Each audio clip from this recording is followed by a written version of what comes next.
Muy buenas noches. Esto es, como es lógico, España en la memoria, puesto que está terminando el domingo y termina la semana. Hoy estoy muy feliz, por muchos motivos, porque esta mañana he tenido el honor de dar el pregón de la Semana Santa de nuestro Jesús del Gran Poder, aquí en Madrid, y la Esperanza, Macarena. Ha sido maravilloso, pero estoy muy contento porque ustedes cada vez son más.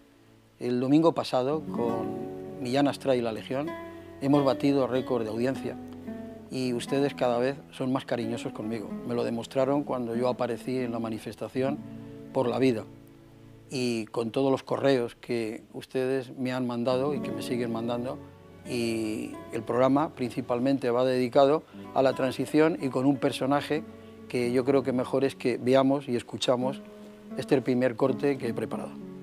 No solo admitimos, sino que deseamos y queremos la reforma.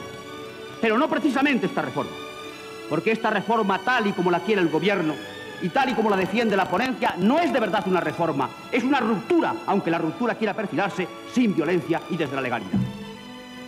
Y en este caso, lo importante es el fin que se pretende, la sustitución del Estado nacional por el Estado liberal, la liquidación de la obra de Franco, aunque los medios para lograrlo sean distintos.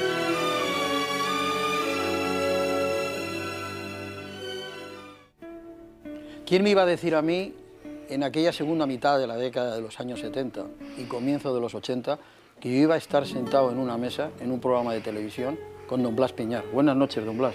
Buenas noches. Don Blas Piñar, político, notario y escritor. Además, notario, bueno, primeramente llegó a ser en Murcia y luego ha sido notario de mi pueblo, que es Madrid. Podemos ir viendo imágenes y don Blas seguramente que no necesita imágenes para recordar, tiene una memoria impresionante, pero yo creo que nos va a ayudar casi más las imágenes a ustedes y a nosotros. Bueno, y estaban desclavando ya había cambio de calles, ya había cambio de símbolos de una época, comenzaba otra, lo podemos ver aquí, y yo he preparado esto para ir hablando ya y calentando motores de lo que era la calle de aquella época y las cortes aquellas que usted debe de recordar perfectamente. Usted puede ir comentando lo que le plazca a don Blas. Bueno, pues creo yo que el tema de la transición es de plena actualidad. El fruto de la transición es lo que estamos viviendo ahora en España. ¿Una segunda transición, quizás? No creo que... Porque hay quien lo dice. Bueno, sí, se dicen muchas cosas en este momento porque hay una crítica permanente y constante, pero que hace referencia solamente a los efectos, pero no a las causas que han producido esta situación caótica actual, que podemos compendiarla con una frase que yo he repetido en algunas ocasiones. España ahora parece un manicomio en régimen de autogestión. Yo creo que hay que centrar la atención no sobre los efectos, que son bien palpables, que están a la vista, sino sobre las causas que han motivado esos efectos. Porque si un médico no sabe cuál es la causa de la enfermedad, difícilmente podrá poner remedio a la misma. De forma que voy a preocuparme, sin olvidar los efectos de las causas que han producido esta dramática situación de la España en que ahora vivimos. Yo creo que hay que hacer una reflexión, hablando de las causas, sobre dos grandes magnicidios. Y hablo de magnicidios y no de homicidios, porque en este caso no se trataba de matar a un hombre, sino de matar lo que ese hombre significaba o representaba para que surja una modificación histórica radical. Me estoy refiriendo al asesinato, magnicidio de don José Calvo Sotelo el 13 de julio de 1936. Y me estoy refiriendo al asesinato de Luis Carrero Blanco, jefe del gobierno español, el día 20 de diciembre de 1973. El primer cambio radical histórico se quería producir con el asesinato, el magnicidio de don José Calvo Sotelo. El día rojo, según se acordó en un congreso internacional de los partidos comunistas, que entonces eran secciones del Partido Comunista Internacional, para el día 1 de agosto. El día 1 de agosto era el día rojo.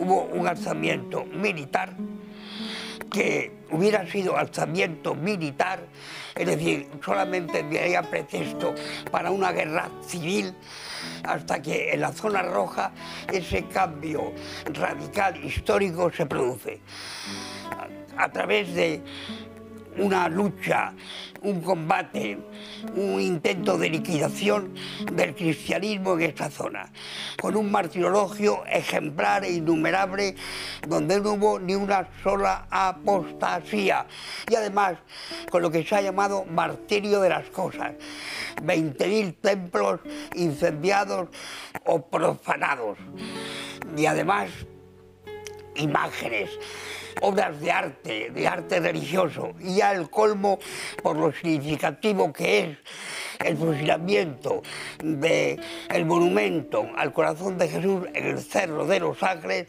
también dinamitado, cambió de nombre llamándose Cerro Rojo. Usted ha hecho una descripción perfecta de lo que fue una etapa de la historia triste y lamentable, que fue cuando era responsable el Frente Popular. Sí. Si me va a permitir, yo es que para los más jóvenes siempre me gusta poner ejemplos. Don Blas acaba de hablar de un asesinato brutal, que era el jefe de la oposición, Calvo Sotelo. Para vosotros, para que lo entendáis, es como si ahora mismo la policía, que está para custodiar y para proteger al ciudadano español, que para eso la pagamos, pues resulta que van al domicilio de Rajoy, y lo detienen, y él mismo asombrado le dice a su mujer: no te preocupes, que no pasa nada, voy a acompañar a estos señores que parece ser que quieren hacerme unas preguntas, tráeme la gabardina, por favor. Y entonces se va al coche con los policías, y en el camino, que él cree que le llevan a algún sitio, a una comisaría o a algún sitio, le pegan, el que va detrás se saca una pistola del cinto y le pega un tiro en la nuca. Lo asesinan en el mismo coche, y llegan y se van al cementerio de la Almudena de Madrid, y los despojos de Rajoy lo tiran en la puerta del cementerio. Más o menos es eso lo que pasó, ¿no? Así es, sí. Y hay una frase muy significativa también, cuando ha terminado un discurso muy brillante Calvo Sotelo, señalando la situación en que España se encontraba en aquel momento, la pasionaria se levanta y señalando, dice: ese hombre ha hablado por última vez. Ahora vamos al segundo magnicidio, que es el Carrero Blanco.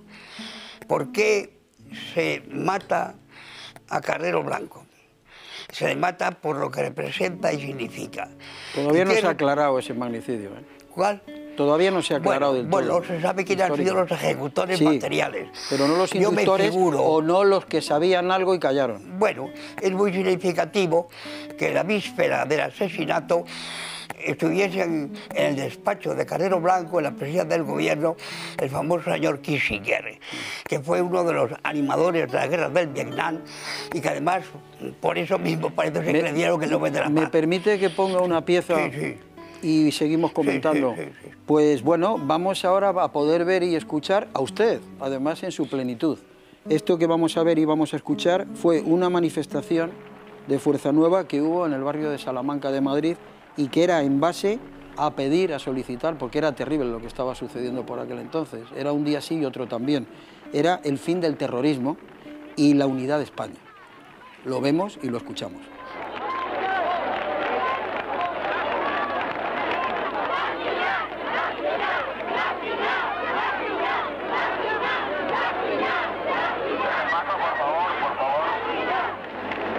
Porque Fuerza Nueva ha asumido el riesgo, el honor y la responsabilidad de la convocatoria y de la organización, estoy aquí para dirigiros unas palabras de saludo, de emoción y de alegría. España, enemigo de España, no ha muerto, está aquí en pie por su vida.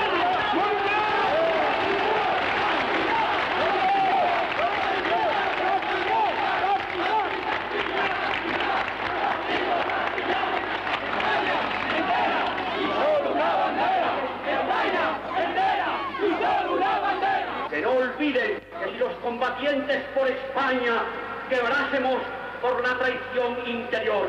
Si alguien tratase de machacarnos, de golpearnos, de herirnos, de disolvernos o de matarnos, que sepan que ellos serán los primeros que sufrirán el castigo, porque los traidores merecen el castigo de su cobardía.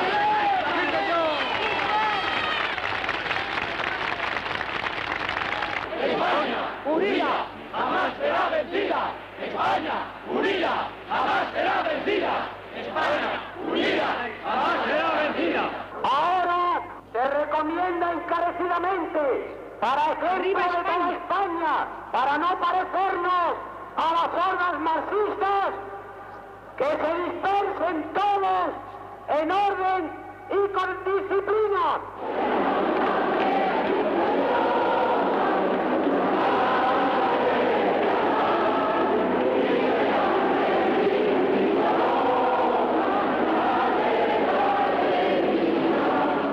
¿Qué recuerdos, don Blas, viendo estas imágenes? Sí.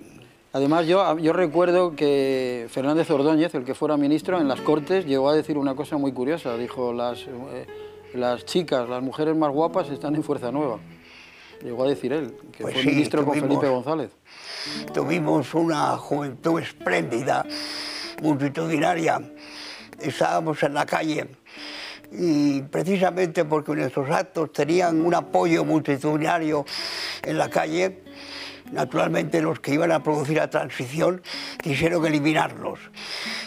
Fuertenueva sufrió una persecución terrible que yo, cuando ahora repaso de vez en cuando los 5 libros que tengo publicados sobre la transición política, sobre los cuales ha habido un muro de silencio absoluto, ¿verdad? Como el que ahora está sufriendo, por ejemplo, Alternativa Española, un partido en el que yo ahora, aunque por razón de mi edad poco puedo hacer, milito hasta el punto, vamos, por una anécdota, ha habido ahora, como saben, quizá lo que me están escuchando o no saben, ha habido una exposición totalmente blasfema en la Universidad de Granada, en la que la Virgen aparece como prostituta, Jesucristo aparece como homosexual, aparece una pareja relacionándose como se relacionan las parejas en un burdel, e incluso como un burdel representado en el templo.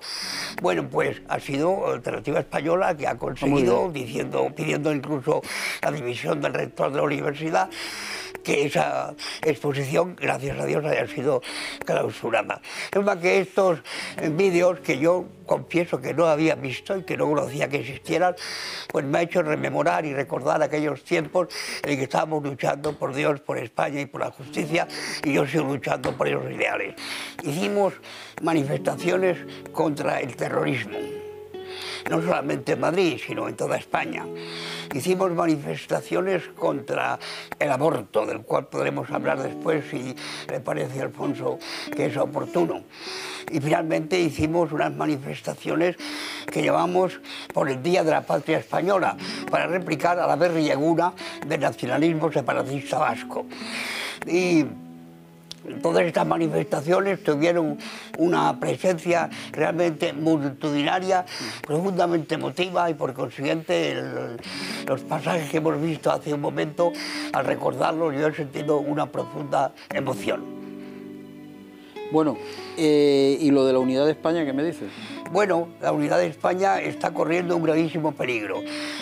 Antes, cuando poníais el vídeo inicial y yo estaba hablando en las Cortes... Bueno, fíjese, pues, fíjese los atentados que había, cómo quedaban los coches. Es tremendo, es tremendo, y que iban los pobrecillos dentro. Yo, cuando recuerdo aquellos días terribles, realmente sufro muchísimo por ver a qué tragedia nos condujo la llamada transición. Aunque ya la transición comenzó antes, eso decía Sánchez Santamaría, por ejemplo, hablando de una lucha antiterrorista, empezó mucho antes que... Vamos a escuchar la tensión que había en la calle. Vamos a escuchar el sonido directo. Estas imágenes, que las veamos a toda pantalla, escuchamos. Parece mentira que ustedes digamos. Parece mentira. Y Franco levantaba la cabeza. Parece mentira. Gobierno de división. ¡Traidores!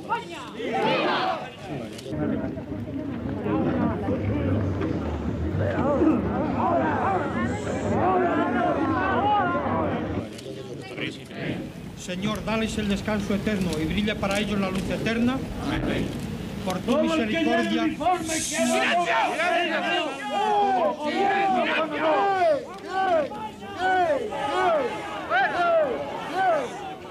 Encima de la disciplina está el honor.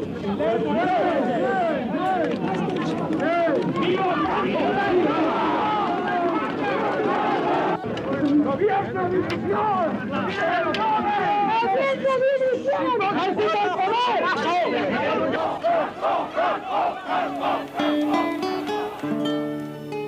Bueno, pues sí, para los más jóvenes tengo que volver a hacer hincapié en ellos. A mí me interesan mucho los jóvenes, don Blas.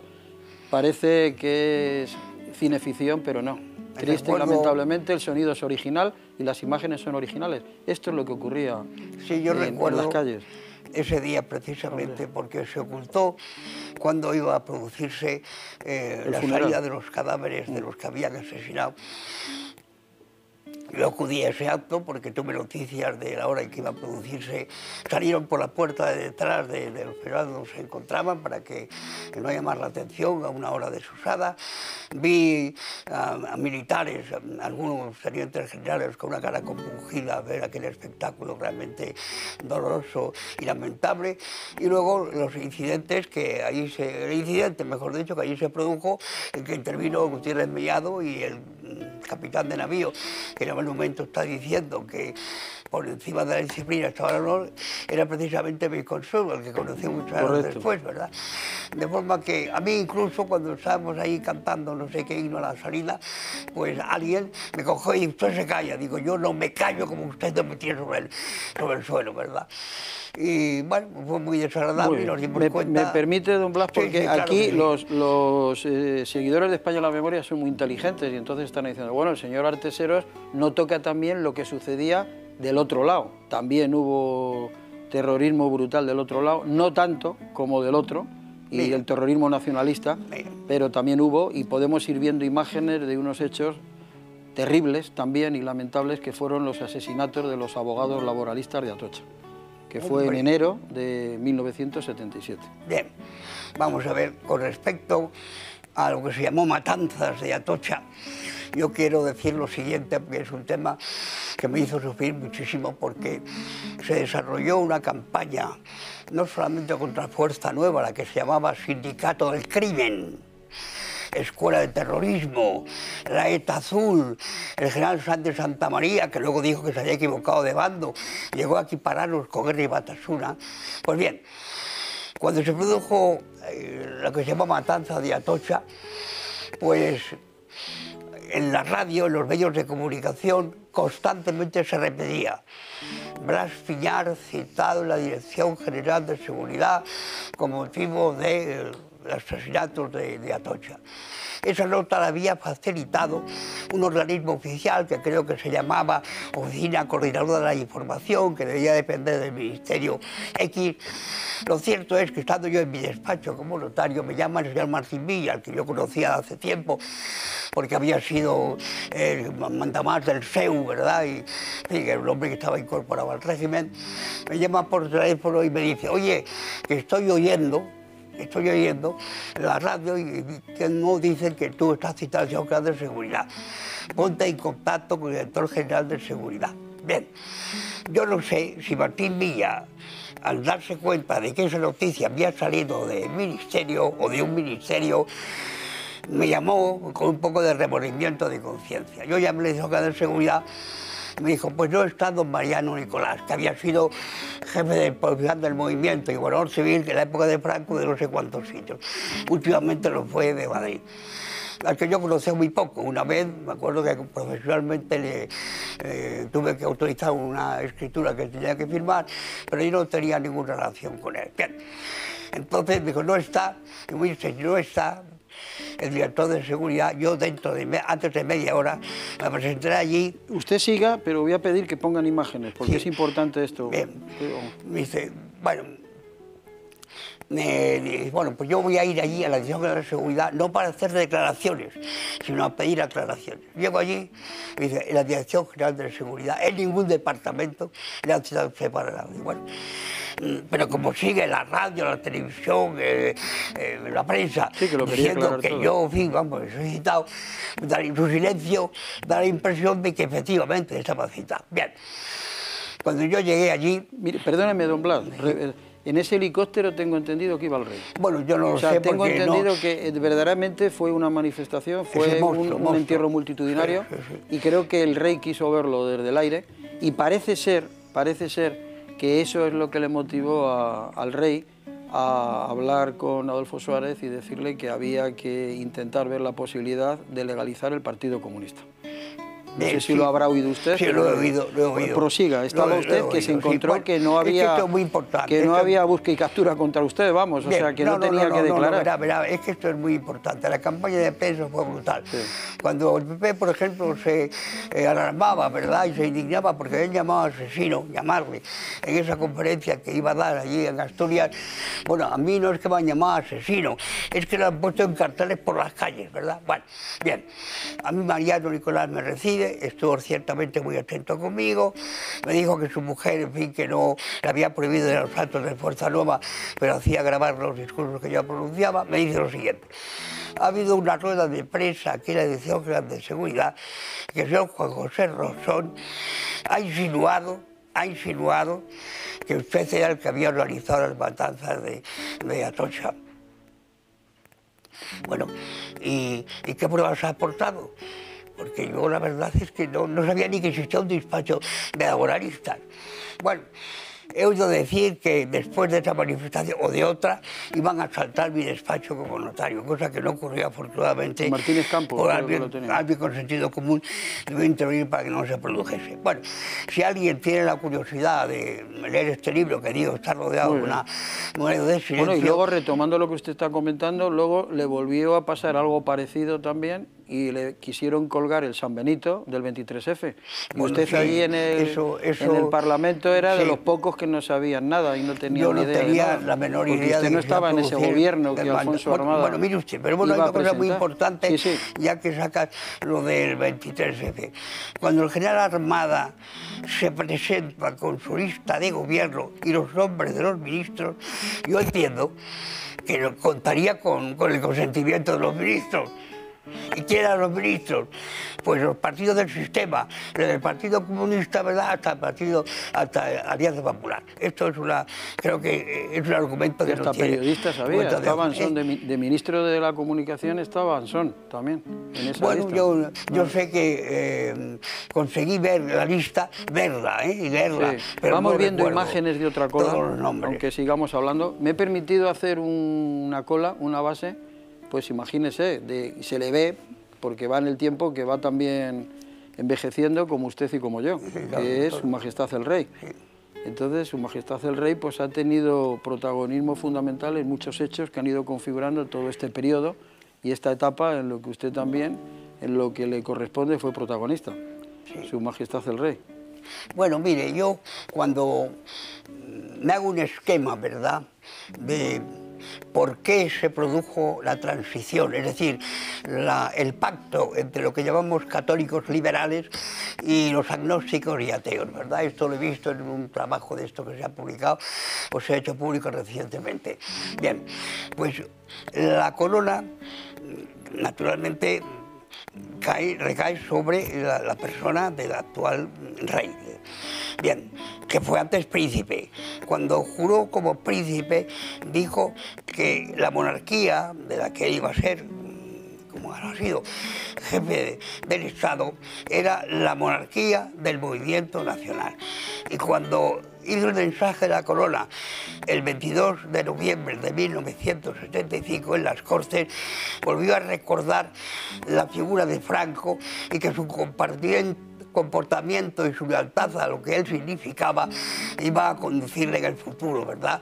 Bueno, y naturalmente, claro, que mantendría los principios del movimiento y todas sus leyes fundamentales. Mire, cuando se hizo la transición, el engaño fue tan tremendo que se emplearon para conseguirlo no palabras amenazadoras, sino palabras muy sugestivas, como reconciliación y como reforma. La reconciliación lleva escondida otra cosa, que era la revancha. Y la reforma escondía la ruptura.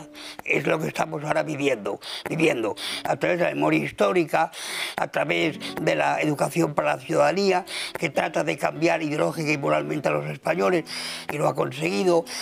No se queman iglesias, pero las iglesias han sido refugio de miembros del Partido Comunista que colaboraban con la Hermandad de Liberación Católica, cuyo último presidente, el último presidente, era un comisario del Ejército Rojo del Partido Comunista.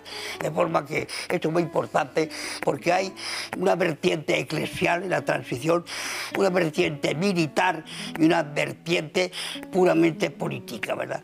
Bueno, si quieres preguntarme algo, pregunta. En la segunda parte, porque ahora me indican que tenemos que pasar a un corte publicitario. ¿Le parece, don Blas? Sí. Pues nada, como nos vamos a publicidad, enseguida volvemos con la segunda parte de España en la memoria. Enseguida volvemos.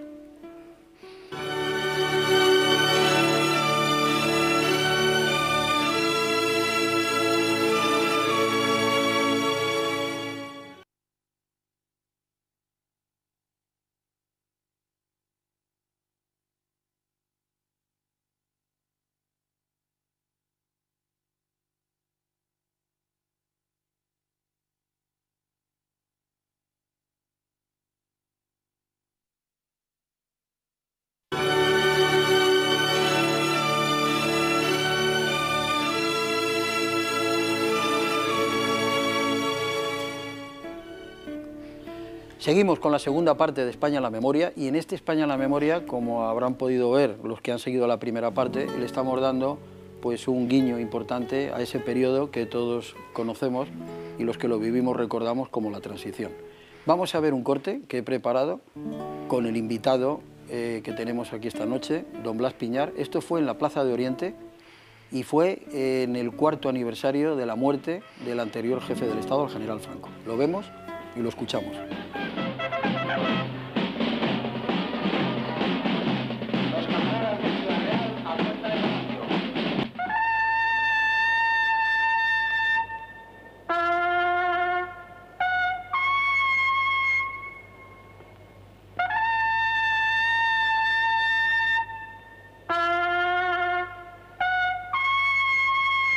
Vamos a terminar con la cobardía, vamos a terminar con el miedo, vamos a reaccionar firmemente, gallardamente frente a aquellos que atropellen la unidad de la patria, el sueño nacional o el honor de los españoles.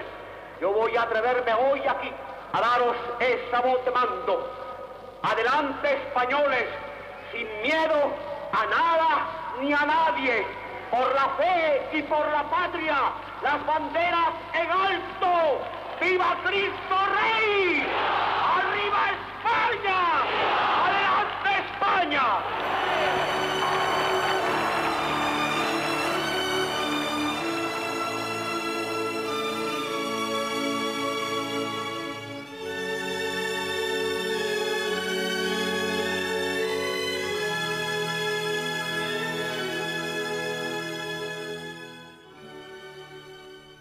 Es increíble la cantidad de seguidores que tenía usted. Usted consiguió cerca de 400.000 votos y consiguió un escaño, mientras que en el País Vasco, con muchos menos votos, consiguieron 7 escaños.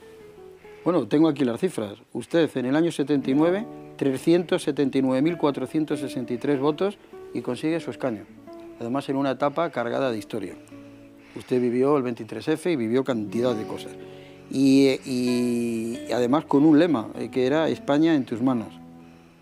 Y en cambio otros pues conseguían con mucho menos votos 7 escaños. Eso es que la ley electoral no ha estado bien hecha, ¿no? Sí. Pues sigue estando mal hecha. Mire, una vez di una conferencia en nuestra aula de Fuerza Nueva, un ruso que era catedrático de literatura eslava aquí en Madrid, un gran amigo, hombre brillante, que nos dijo, miren, las democracias son muy distintas en función de la ley electoral. Por ejemplo, en Francia, el señor Le Pen, que solamente tuvo, creo que en una ocasión, un diputado o una diputada en el Parlamento francés, tenía, me parece que 11 diputados en el Parlamento de Estrasburgo. Que naturalmente que el electorado que le votaba a él era el mismo, ¿verdad?, que el que votaba para el Usted va hablando, pero podemos ir viendo imágenes. Yo he preparado ahora el juego ese de imágenes. Sí. Son imágenes que la gente tiene que recordar y que está en su memoria. Son imágenes de disturbios que había en todos los rincones de España. La gente salía a la calle alborotada y eran pues los disturbios callejeros. Perdone, siga usted. Sí, no, antes, para finalizar el tema de Matanza de Atocha, quiero decirle que al final, cuando fue la vista oral, yo ni siquiera fue citado a la misma.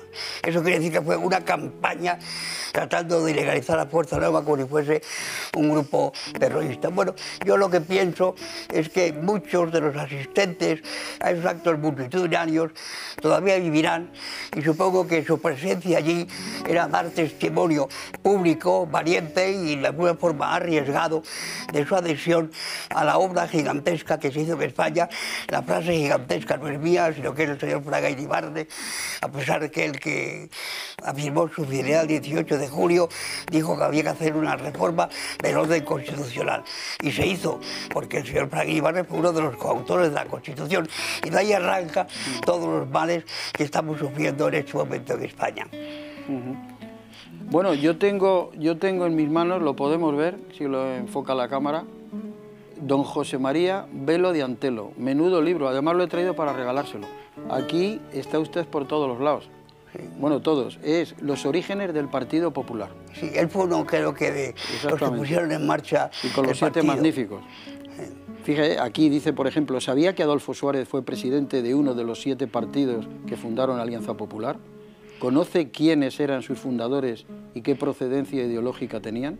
¿Sabía que 6 de los miembros de la primera junta directiva de lo que hoy es el Partido Popular habían sido ministros de Franco? ¿Sabía que Manuel Fraga fue el último en llegar al proceso asociativo que desembocó en la Alianza Popular? Y bueno, usted es aquí también protagonista en este libro. Bien, sí. Acaba de salir ahora mismo, hace escasamente una semana, José María Velo de Antelo. Sí, él fue director de la escuela diplomática, sí, y embajador y cónsul en varios lugares de ahí está reflejado cuando usted tenía un plan, se iban a inscribir, no aparecieron compañeros, ni le avisaron que no iban a ir. No, es que usted llegó y se apuntó rápidamente, casi le retiran a usted de la política. Bueno, y es cuando usted consigue el escaño. Mire, yo siempre he sido partidario de un movimiento unitario, y lo puse de relieve en una conferencia totalmente lleno, el salón de actos del Hotel Meliá Castilla, con periodistas. Bueno, incluso... además coincide con lo que estoy diciendo, vamos viendo imágenes de la campaña electoral, concretamente, y le traeré recuerdos de esas elecciones que hubo el 15 de junio del 77. Prosiga. Bueno, en el 77 hicimos una alianza nacional 18 de julio que fracasó estrepitosamente, como era lógico, porque en el plan de la transición no se podía proponer al pueblo español una candidatura con éxito del Partido Socialista. No tenía fuerza para vencer al llamado franquismo sociológico. Pero claro, entonces se proyecta para poner en marcha la transición que los que se presenten en una candidatura sean personas que ganen o que tengan la confianza en principio del pueblo español. Entonces se funda un partido, Alianza Popular, al frente hay 6 exministros de Franco y un director general. Claro, eso era para el hombre de la calle, el franquista sociológico, los hombres que al morir Franco implantarse una democracia defenderían lo que llaman valores innegociables por parte de la Congregación de la Doctrina de la Fe. Entonces era lógico que nosotros no triunfásemos en eso. Bueno, fíjese cómo tenía usted la Plaza de Toros de Madrid, ¿eh? Bueno, es que había actos realmente muy hasta la bandera, en aquella campaña. Sí. Bueno, los que estaban allí vivos pues lo recordarán también, ¿verdad? Y verán si depositaron su voto a favor de Alianza Popular, cuando realmente lo que estaban votando bajo la palabra reforma, bueno, la anterior de la mía dijo que era una más de las leyes fundamentales, y Braga diciendo que no había que desmontar la obra de casi 40 años de Francisco Franco, y el propio Adolfo Suárez, en verdad, yo tengo sus discursos de cuando era vicesecretario y secretario general del movimiento, de fidelidad absoluta a Franco, y decía después, siendo presidente del gobierno de la transición, que habíamos caído del túnel de la dictadura en Italia, claro, cosas que inverosímiles. De forma que a mí no me estalla. Lo cierto es que lo importante fue por las elecciones del 79, en que se publicó un artículo en tercera página de ABC de Fraga, La derecha posible, de la cual fuimos excluidos diciendo que éramos los de la solución de hierro. Oiga, pero si usted ha sido ministro de Franco, embajador de Franco, hombre, yo no he sido ni ministro, ni embajador, ni general de Franco. Entonces, claro, esto que escondía en el fondo de la ruptura, unos quizá la reforma la hicieron de buena fe, pero otros creo que realmente no la hicieron, ¿verdad? Si le parece, vamos a ver una pieza. Sí, vamos a ver lo que usted está espléndido. Yo tengo que decir, y ya no solo para los más jóvenes, sino para los más mayores, que ¿usted se acuerda de Miguel Marín? Miguel Marín, cuando está en las hemerotecas, Miguel Marín, presidente de las Cortes del Partido Socialista, cuando dejó las Cortes le hicieron una entrevista, creo recordar que era para El País, y le preguntaron y él respondió, y dijo que para él, el diputado, el político más de lujo, más impecable en sus intervenciones en el Congreso desde la muerte de Franco, había sido Blas Piñar. También algo parecido dijo Julián Guita. O sea, Julián Guita dijo que era el más, con más calidad oratoria, el orador más importante que había tenido el Congreso. Y así, aunque las ideologías sean distintas, así lo consideran muchos. Y de este corte que vamos a ver a continuación, sé de buena tinta que cuando terminó su intervención, que fue el 25 de febrero del 81, en la investidura de Calvo Sotelo, Adolfo Suárez le pegó tres abrazos a don Blas Piñar y le dijo, has estado magnífico, con un par, más o menos. 6 puntos suspensivos. Muy bien, lo vemos y lo escuchamos, de don Blas Piñar en las Cortes Españolas.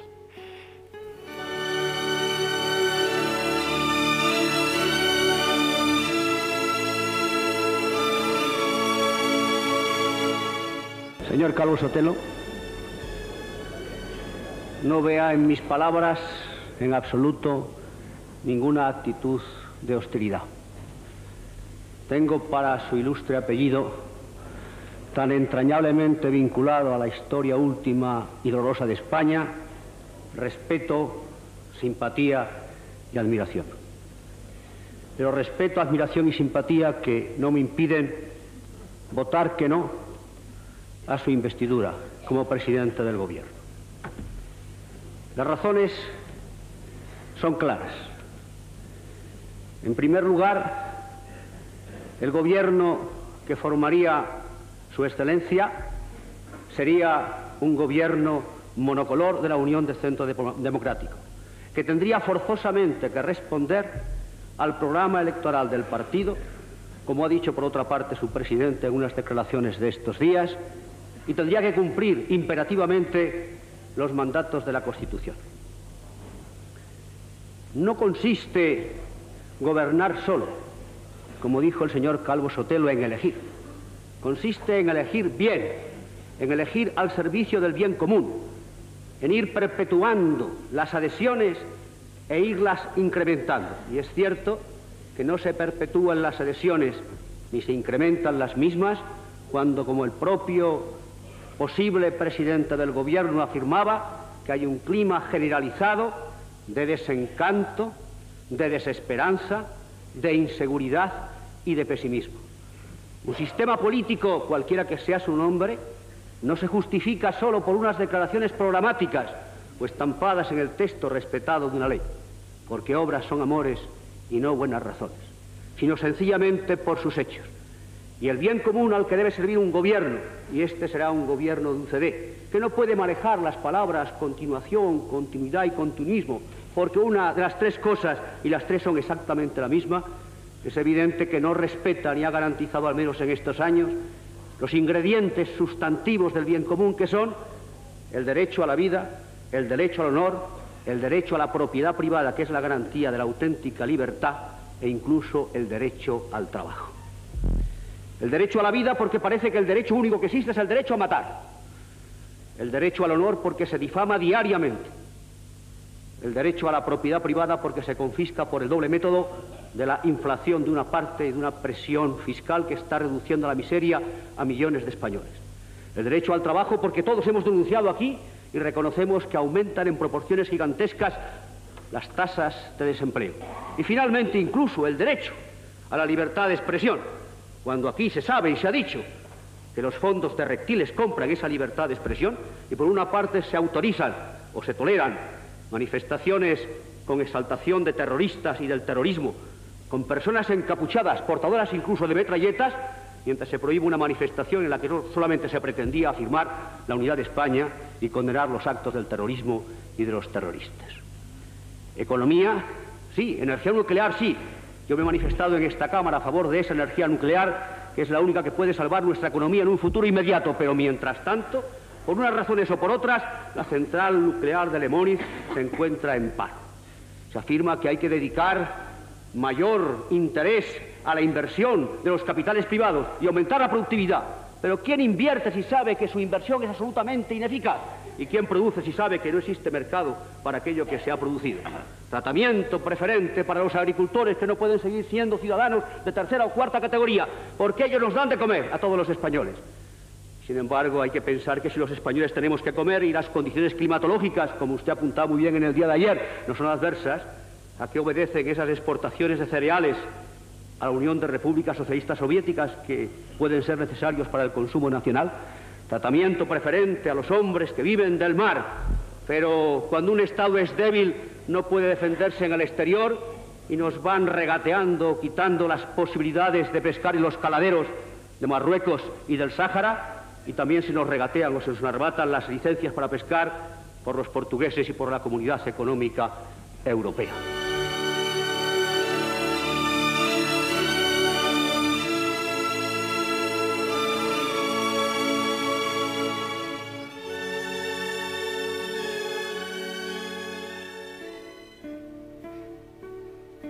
Bueno, pues sí, esto no es ningún espejismo, esto es realidad, esto ni ficción, esto se produjo en las Cortes hace ya muchos años y parece que es una intervención de don Blas Piñar en las Cortes de ahora. Es prácticamente todo de rabiosa, triste y lamentablemente actualidad. Pero ha aumentado, en este momento ha aumentado. Yo no podía prever que llegaríamos a estos límites, porque lo que está consiguiendo es descristianizar al pueblo español, poner en grave peligro la unidad política e histórica de España y cambiar ideológica y moralmente a los españoles sobre tres pilares, que son el perjurio a todos los niveles, ya sabe quien me escucha lo que quiero decir, por la mentira. Hay que ver las manifestaciones, que la palabra la usó una manifestación por vez primera alternativa española, embustero, embustero, embustero, o sea, la mentira. Y finalmente la corrupción generalizada en toda España, como se ve clarísimamente. Bueno, ¿usted qué opina de que el rey haya firmado? Bueno, mire, en la ley del 85 se planteó el problema de la sanción de esa ley por el jefe del Estado español. Bien, entonces hay un canon en el Código Canónico que habla el que procura el aborto, si éste tiene lugar, queda excomulgado, me parece que dice la sentencia. ¿Qué alcance sería el que procura? Sí, pero la Iglesia hace distinciones de clases y de personas. Bien, por eso, pero las distinciones parten de la ambigüedad. Cuando una palabra es ambigua, caben muchas lecturas y muchas interpretaciones. Claro. ¿Quién es el que procura el aborto? Entonces hay que ir a la decisión de la lengua para ver lo que quiere decir la palabra procurar. Pero como puede haber opiniones distintas al amparo de esa ambigüedad, pues entonces resulta que puede decirse que el rey en una democracia es un irresponsable, o sea, un no responsable, claro, por haber puesto su firma al pie de la ley del aborto. Pero yo digo lo siguiente, mire, una de dos, si eso es así, hay que tener en cuenta que hay un precepto superior a aquello que se dice interpretando la Constitución, disculpando al rey por esa firma.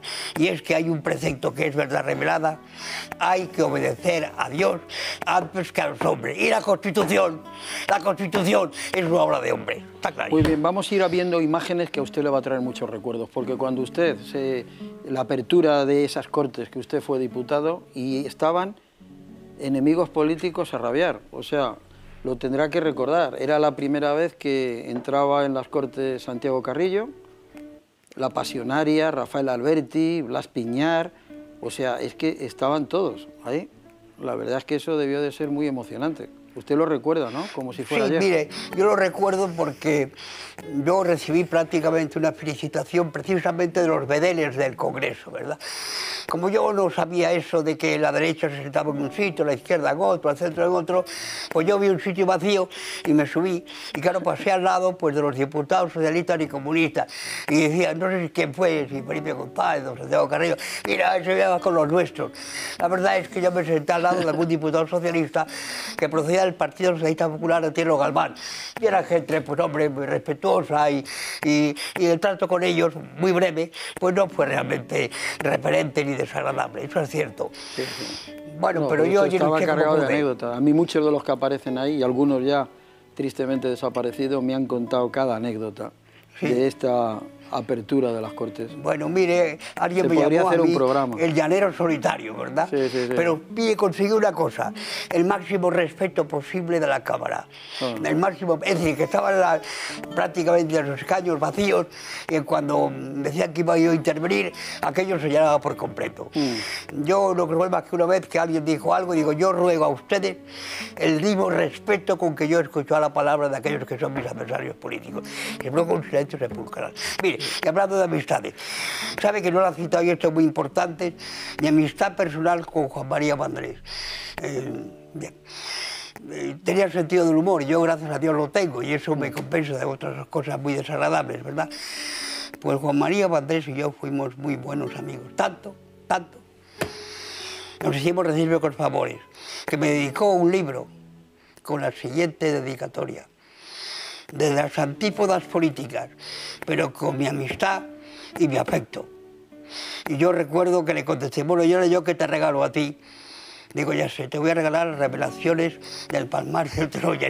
Muy bien. Los espectadores estarán preguntando, ¿cuántos años tiene don Blas Piñar? Yo lo sé, pero quiero que lo diga él. Si bueno, yo tengo 91 años, me parece que son diciembre, enero, febrero, marzo, 91 años y casi 4 meses. Muy bien, don Blas, es un lujo lo que he preparado ahora, porque no solamente es una intervención en ese Parlamento, sino es luego un rifirrafe que tiene con Calvo Sotelo desde cada uno de su escaño. Lo vemos y lo escuchamos.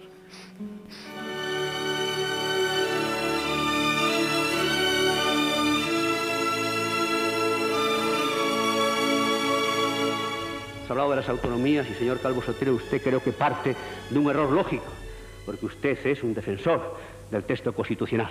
Y en la Constitución, entre otras contradicciones, hay una evidente: el mantener el principio de la unidad indivisible de España y el principio de las nacionalidades.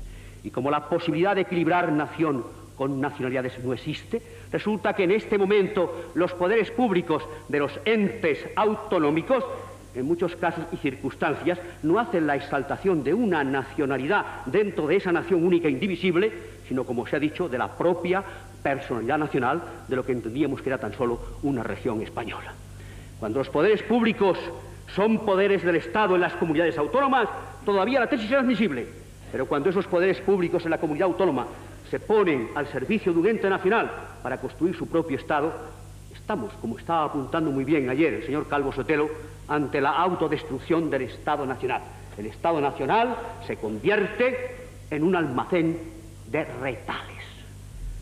Y porque esta posibilidad de equilibrio entre la unidad de la nación y las nacionalidades no es ni filosóficamente ni prácticamente posible, es por lo que tenemos un bache fundamental mientras el texto constitucional se mantenga firme. Y por último, el tema de la inseguridad ciudadana. Dijo ayer el señor Calvo Sotelo, y está escrito en el discurso, algo para mí moralmente muy grave. Es cuando afirmaba que la violencia ya no tiene ninguna justificación ni pretexto para que sea lícita. Lo que a sensu contrario equivaldría a decir que ha habido momentos o hay ocasiones en que esa violencia ha tenido justificaciones y pretextos. Ahora bien, ¿cómo puede ocurrir que en España existan grupos políticos que entiendan que todavía, a pesar de la opinión del señor Calvo Sotelo, existen motivos que hacen lícita y justificable la violencia? Está indirectamente el señor Calvo Sotelo, por supuesto sin quererlo, sin planteárselo así, argumentos a los grupos terroristas y a la ETA especialmente, para que, entendiendo que hay causas que justifican la violencia, realmente practiquen el asesinato, el secuestro, también la tortura y, por supuesto, la extorsión por el impuesto revolucionario. Ha hablado con toda razón, por consiguiente, de la violencia, y termino, señor presidente, ahora mismo. Mientras esta violencia exista, mientras la inseguridad ciudadana exista, hay que seguir proclamando no solo que hay que condenar la violencia, proceda de donde proceda, sino que la violencia no puede constituir jamás un instrumento para el quehacer político. Y por estas razones graves, y porque además se ha omitido toda alusión a temas tan de actualidad y tan importantes y tan graves como es el tema del matrimonio y el divorcio, como es el tema de la autonomía universitaria, y porque no se ha abordado el tema de fondo, que es la revisión del texto constitucional, mi voto, señor Calvo Sotelo, será negativo para su investidura. Nada más. Gracias, señor presidente. Tiene la palabra el señor Calvo Sotelo. Señor presidente, señor diputado,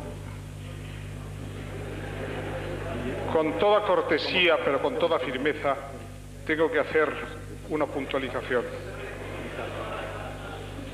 El señor diputado ha empezado diciendo que tiene respeto y admiración por mi apellido. Yo he entendido que se ha referido a José Calvo Sotelo. Quiero recordarle que en los primeros años 40 se publicó un libro titulado Biografía apasionada de José Antonio, que dedica un capítulo entero a hablar ofensivamente de José Calvo Sotelo. Ese libro estaba agotado y hace unos años la editorial Fuerza Nueva, con prólogo del señor diputado, lo reeditó. Por lo menos en ese momento hubo un paréntesis en su admiración y en su respeto. Tiene la palabra el señor Piñar. No puedo aceptar, naturalmente, las palabras del señor Calvo Sotelo, porque esas palabras tendrían que ser dirigidas al autor del libro. Y por otra parte, creo que he dado en mi escasa vida política muestras bien públicas de esa admiración y de ese respeto a la figura del señor Calvo Sotelo, incluso habiendo sido multado últimamente con 250.000 pesetas por colocar una corona en el monumento que todavía tiene en Madrid.